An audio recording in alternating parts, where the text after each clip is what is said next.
In a fluctuating economy, especially when you don't know what's going to happen from month to month, especially like in this case where we have a lot of things going on, it's important to stay nimble, right? Because none of us know what's coming around the corner. And so at this time, what you want to do, and I would say even when it's not this time, you want to embrace a financial strategy that allows you to remain flexible. And you want to have a financial strategy that's going to allow you to flux and change in a changing economy.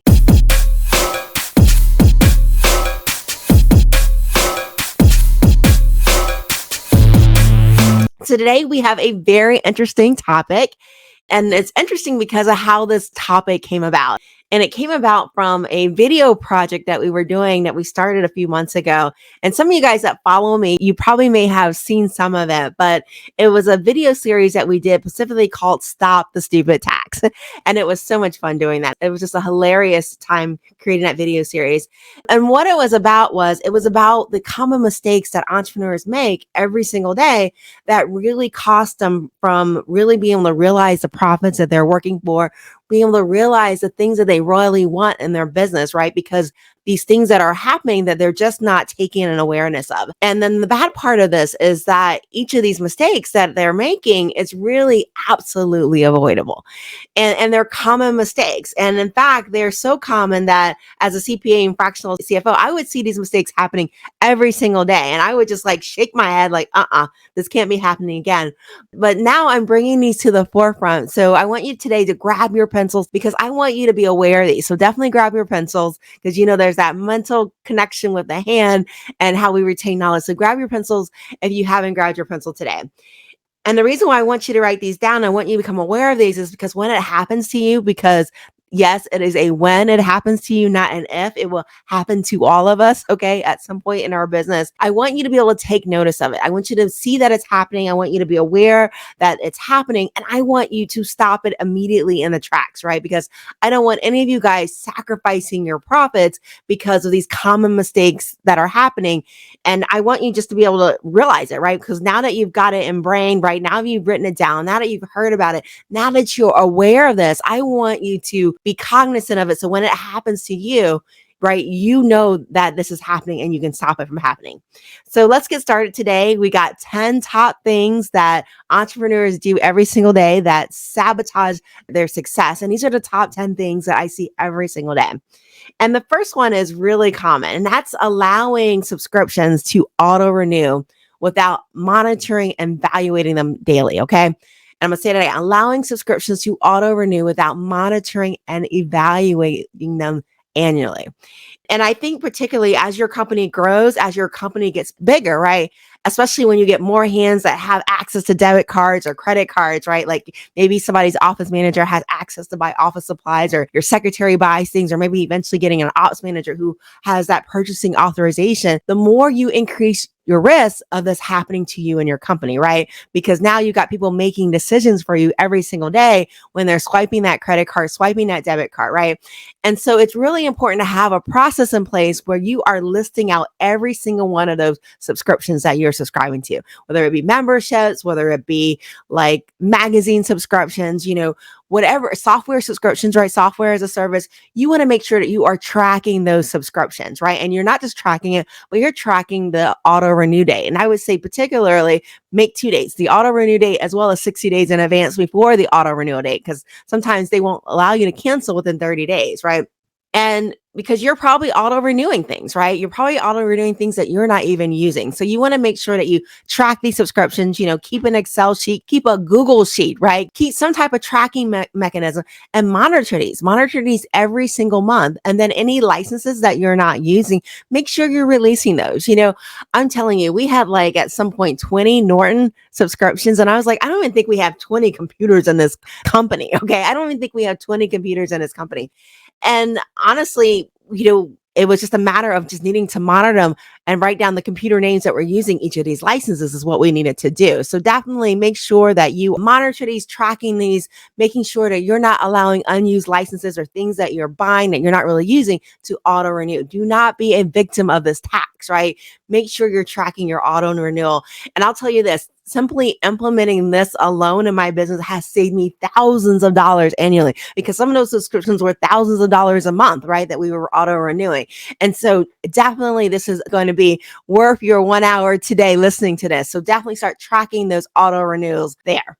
Now, number two is allowing employees to engage in actions that are not in line with your company values. And I'm going to say this again, allowing employees to engage in actions that are not in line with your company values. And this is an easy one for entrepreneurs. Okay. This is super easy for that to happen, especially when you're an entrepreneur that's growing rapidly, like a lot of you are here, that's scaling. And one day you look around, you had like 5 employees. And then one day you look around, you've got 30 people around you reporting to you, right? And just like eventually you'll get to that point that you're bringing on customers and bringing on clients that you're never going to meet, right? Isn't that a great thing when that happens, when you got a client and you're like, oh, I never even met them before, right? And they've been with me for a year.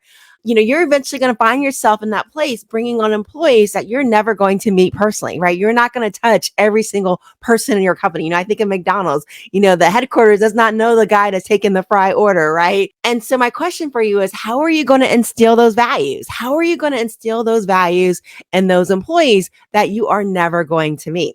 Because these people, they're going to make decisions for you, right? They're going to make decisions for you, and they're going to make decisions for you in your absence when you're not there, right? And you want these people, when they're not there, to make decisions in accordance with your company values when nobody else was there, right? That's how you want your employees to think the way that you think, right? And so how will you train your employees to understand your values, right? How will you train them to make decisions on behalf of you in your absence? And it's interesting because I find personally that raising up a powerful team, is a lot like raising up amazing children that become amazing adults one day. Same thing is really what it is. And I really like this scripture that's in Deuteronomy, and it's in Deuteronomy and it's in chapter 11. I think it's like 18 and 19. And it reads something like this. It says, fix these words of mine in your hearts and minds. Tie them as symbols at your hands and bind them on your forehead. Teach them to your children, talking about them when you sit at home and when you walk along the road and when you lie down and when you get up. Write them on your door frames of your houses and on your gates, so that your days and the days of your children may be many in the land of the Lord, swore to your ancestors, and as many as the days that the heavens are above the earth. And so what this really means is you're going to instill your values into your culture by talking about them constantly, right? It's not a one-time meeting that we have as a team, right, to talk about our values. It's something that is happening constantly. We're constantly talking about our values, right? We're constantly modeling our values through our behaviors and our expectations and our feedback, right? We're constantly talking about it. We're posting signs, right, in our offices that talk about our values, right? I know one of the big things that we're talking about now is we're kind, right? We're being kind, right? We're putting kindness in the world. We're posting signs about that, right? We're sharing examples when something good happens that's in line with our values that our team member does that wasn't told to do, right? We're making a big deal about that. We're talking about it, especially when it wasn't easy for them to make that decision, when it might have been inconvenient or maybe an ethical challenge, right? We're talking about it. We're letting the whole world know that this person did this amazing thing, right? We're writing our values in our employee handbook. It's in stone, right? It is written there. How do you act when this happens? These are our rules. These are our guidebook lines. This is our values. This is how we want to be. And we're even displaying it everywhere. We're putting it on plaques. We're giving our employees on their first day a plaque of welcome. And this is our values here. And they're putting these values on their desk. So they're looking at these values every single day. So put your values on display everywhere, right? Everywhere, in action and in words. And when you have a team member that fails to act in accordance with these values, right? When this happens, what it typically is the result of failing to communicate, right? It's failing to communicate these values down the chain of command. And it's the result of failing to instill these values throughout all the levels of the organization. And this gets harder as you get bigger. And so it's really important that you create that environment where you're constantly talking about it, constantly walking around, putting it every single where. This is how we behave. This is what we believe. And this is how we treat others, right? Number three is hiring employees who are not an intrinsic fit for the organization or for the job that they're hired for. And I'm going to say this again, hiring employees who are not an intrinsic fit for the organization or the job that they're hired for. Many times when this happens, when I find this happens, it's because we brought somebody in out of desperation, right? We needed somebody yesterday. We're predicting this workload that's about to immediately come upon us, and we just needed a human body, right? Or what happens is we're making this decision out of trying to lower costs, right? We just want to lower costs. And we're thinking, okay, this person doesn't cost very much and we can teach them. We're finding out the hard way that sometimes some people are harder to teach, right? And so these team members, right, they may not have been adequately screened before they're coming on. And however, team members who are not a fit, when you bring on somebody who's not a fit for you, that can be a costly mistake, right? A very costly mistake. So make sure when you're bringing on a team member, right, when you're hiring somebody, that they have the innate abilities to do the job, right? And I always ask myself certain questions. I ask myself, did this person go to school for this? Was this like something they wanted to do? Did they want to go into accounting? Did they have an interest of accounting to the point that they actually selected as a major? You know, if they're a front facing person, they're a person that talks to clients, are they extroverted, right? Do they love talking to people? Do they love helping people? Because if you're putting this person around people constantly and they're constantly having to talk to people and they're like an introvert and they're feeling drained every day, right? This person is not going to stay around. This person is not going to stick around in the long term. So you got to make sure that they are a personality fit for the job. If a position requires a lot of quiet and concentration and deep thought and analytics, does this person love that moment of quiet contemplation? Do they love sitting alone? Are they introverted? Do they love that deep thinking, right? Or is the sound of their heart beating going to make them go crazy, right? So you got to think about things like this. Does this person really like this kind of work? Does it light them up that I get to do this every single day? Or is this person just looking for a job, right? We don't want somebody that's just looking for a job or thinking to themselves or responding to the interview. Yeah, I can do that. We want somebody that, because I would love to do that. I would want to do that, right? That's the person we're looking for. Also, is there a basic set of skills required to even do this job, right? And does this person have just the basic skills? One of the things that's important to us is, are they critical thinkers? Can they problem solve, right? And so there's certain classes that we're looking for that really stretch that logic. We're looking for a bachelor's of science versus a Bachelor of Arts because we know that they've taken algebra, right? They may have taken some calculus. They're able to think in that way. And so, when you're looking for somebody, do they have the basic skill set, right? That may be prerequisites for this job to even do that. Maybe think about what are some prerequisites for this person to be successful in this job, because it's better to not hire someone that's a poor fit than to hire someone to have to fire them, right? It's always more complicated when you have to fire someone. So number four, and I giggle when I say this one because it is so common. All right. This is so common and it's sad. So it's really not giggle worthy, but number four is spending money far in advance before you earn it. Okay. Spending money far in advance before you earn it. Now I get it. Sometimes you're in that line of business where you have to have that line of credit. For example, if you got a huge order that's already happened, your customer's already made a deposit, you got to go ahead and buy inventory because you're just in time, right? You may have to take out that line of credit to buy that inventory to fulfill that order that you've already got a deposit for. So what I'm talking about here is I'm talking about a business's constant need for the newest and greatest investment in technology, right? I'm talking about hiring people before you need to hire them, right? In anticipation of growth. I'm talking about overhead here, right? And I'm talking about taking on debt to fund these things. And debt here can be a costly mistake. All right. Debt is a costly mistake. And what it can do is it can force an entrepreneur, if you're on debt, to stay on this vicious cycle, right? This vicious cycle of repayment. And because what happens is you're constantly paying off this debt, constantly needing new technology, constantly needing new overhead, and you're in this debt run, right? This constant cycle. And so what I recommend is to realize the fruits of your labor. Okay. Realize the fruit of your labors. Avoid spending money far in advance to the moment of earning it. So you want to spend as you are earning it, right? Is what you want to do.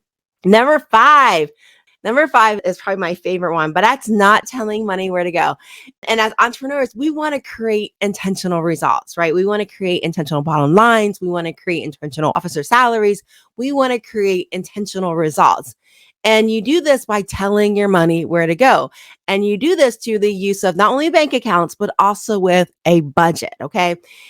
However, what I mean is I don't want you just creating a budget once a year, right? This is not a pretty document in Excel that we create and go, ooh, I'm so proud of myself. No. This is something that we actually go back and visit monthly. Okay. And what you want to do is make sure you're staying on track when you're looking at it monthly. Number six is not preparing for taxes. Yes, not preparing for taxes and not saving for taxes as you go. And so how do you combat that? First of all, in Profit First, we put away 15% of real revenue, right? We put away 15% of real revenue into a tax hold account far, far away. We do not touch this money, right? It is literally reserved for taxes. We're using sound tax strategy throughout the year, right? We're not just looking at it like, oh my gosh, taxes are due. What can I do? No, we're making decisions every day to save on taxes. We're making those estimated tax payments every quarter, right? Because when you're paying failure to pay tax penalties, it's just a plain waste of money. And we don't want to be doing that. And if you don't use all the money that you collected for taxes, all of that 15% that you've been setting aside, good for you. Good for you. That means you get to take a vacation at the end of the year once your taxes are complete. And I love seeing vacation pictures. So make sure you get a lot of vacation pictures. Number seven is trapping future cash flows into long-term commitments. Yes, trapping future cash flows into long-term commitments. In a fluctuating economy, especially when you don't know what's going to happen from month to month, right? Especially like in this case where we have a lot of things going on, right? It's important to stay nimble, right? Because none of us know what's coming around the corner, right? And so at this time, what you want to do, and I would say even when it's not this time, you want to embrace a financial strategy that allows you to remain flexible, okay? And you want to have a financial strategy that's going to allow you to flux and change in a changing economy. I think during COVID, a lot of us found out that we had to go back to our home offices, right? And we weren't able to work. And we found out, hey, there's a lot of things that we can take advantage of that are digital, right? That will allow us to not have these large office spaces. So definitely stay nimble, stay in 1-year contracts, avoid those 5-10-year contracts that lock you in. That really, my favorite one is when I see those copier leases, those 5-year, 10-year copier leases. I'm like, didn't you just buy that copier over that 5 to 10 years, right? But really just staying nimble is really, really important. Number eight, big mistake, okay? And this is allowing scope creep, okay? And what scope creep is, it occurs when a customer makes a special request, okay? And, I've been guilty of, I went to one of my favorite restaurants this weekend. I was like, can I have some extra rolls? As she was packing up my doggy bag. And she goes, of course you can, but it's going to cost you extra, right? And I was like, well, suddenly I don't need those rolls. And besides, I'm trying to lose weight anyway. And rolls doesn't do us any good when you're trying to lose weight. But really, scope creep again is those special things that your customer is adding, right? And a lot of times when scope creep happens, it's done without an adjustment to the bill, right? Meaning that oh, can you just do this, add this on, do this little extra thing for me, right? It's this extra thing that just happens. And what happens is over time, when everybody's making special requests, because everybody will make special requests. And I'm like, oh, you did it for my friend, you can do it for me, right? What happens over time is that it starts to erode a company's profitability, right? And although everybody wants amazing service, right? Who doesn't want amazing service? What happens is when you're accommodating favors, right? You're going to have an increase in cost, right? Because it's either going to take more time. You got to pay this person to do it, right? Or it's going to take more resources, right? It's going to take extra of those roles, right? In order to get that done. And so my suggestion here is adopt the philosophy of let's be fair to everyone, right? Let's create win-win outcomes. That's our value, creating win-win outcomes. And when you write those contracts, write them really clearly. You don't get extra roles in this contract, right? And if you do want extra, right, there's just going to be an additional charge for that, right? So just keep your contracts really clear and allow extras. There's just an add-on fee for that extra service there, right? Because the value here is a win-win outcome is what you're looking for. And make that part of your values. You're looking for win-win outcomes. Number nine is allowing poor habits to fester within an organization. Yes, allowing poor habits to fester within an organization, right? In a company in which as soon as you get an employee, right, no matter how big you are, every employee at some point is going to do something wrong, right? They're going to do something wrong. They're going to make a mistake. They're not going to send out an email on time. They're not going to make a deadline, right? Every employee is going to do something wrong. And so the question is, how long are you going to allow this wrong thing to continue, right? Is this going to be a quick conversation? By the way, I noticed you got that late. You did a great job on the work, but hey, can you let us know, how do we tackle this next time we're in this situation? Because the reality is the quicker you nip it in the bud, right, the lower your long-term losses are going to be, right? Because mistakes are going to happen. That's the reality. But the quicker you stop it, the quicker you course correct, the less the losses are. And when you fail to have those critical conversations, right, and you allow bad habits to fester because it's uncomfortable, because we're busy right now and this person might walk out on me, right? When you allow that poor performance to incur, right, and to continue on, what happens is it doesn't do anybody any good in the long run, right? Nobody benefits from poor performance in the long run. So it's best to go ahead and nip poor performance right in the head when it starts, right? Than to pay the price later on of poor service, right? Or a damaged reputation or lower profits, right? Just nip it in the bud immediately when you're seeing, say, hey, I caught that, I saw that happen, and what can we do to make sure this doesn't happen again? Have that uncomfortable, critical conversation. Do not allow things to fester because it costs you dollars, right? It costs you dollars when you allow bad behavior to fester in your organization. Number 10, and this is the last one. The last one is not delivering on corporate objectives. Okay. Not delivering on corporate objectives. Yes. As entrepreneurs, I tell you, we are some of the most gifted people out there, right? We are full of great ideas that are just brilliant ideas, right? I think we wake up in the morning with brilliant ideas. We probably wake up in the middle of the night with brilliant ideas. And it's interesting because most of these great ideas, as brilliant as they are, as fabulous as they are, they never come to fruition, right? And so don't let good ideas go to the grave with you. Delegate these projects, delegate to these projects, find a person in your organization that's competent, or bring in that person that's competent, right, to be able to complete these projects, but only just assign the project. Make sure you follow up at regular intervals, and make sure these projects are moving ahead on schedule, right? Because sometimes you can delegate a project and you'll come back a month later and they still haven't gotten it done, right? That follow up is critical. You must follow up with that person and make sure that that person that received assignment is actually carrying it through to fruition, right? We don't want to bring our ideas to the grave, and we don't want to let somebody else bring our ideas to the grave too, right? We want to make sure those ideas are being implemented, right? So these are the top 10 common mistakes that I see entrepreneurs make every single day that is costing them their dollars, their profits, and even their futures, right? Because the less money they make, the less they have to invest, the less they're securing their futures. And I want you to be aware of them. I want you to be aware of them because I want you to catch them as they're occurring, because they will happen to every one of us here, right? Every one of us here will experience that, especially as you grow, as you scale, as you rely on more people. This is going to happen to you too. So I want you to be aware so that you can quickly nip it, because as soon as you nip it, the quicker you nip it, the less it's going to cost you future cash flows, right? And being aware of these personally have saved me hundreds of thousands of dollars. Okay. Just being aware that, hey, this is happening. I don't really want to have this conversation, but I need to have this conversation. It has saved me so much money. And especially as you scale, many of these, again, like I said, they're left to their own devices. They're allowed to continue. It will absolutely sabotage your success. So don't let this be you. Stop the stupid tax. Stop the stupid tax. Do not pay stupid tax. I hope that today was extremely helpful for you guys. And until next time, may the profits be with you.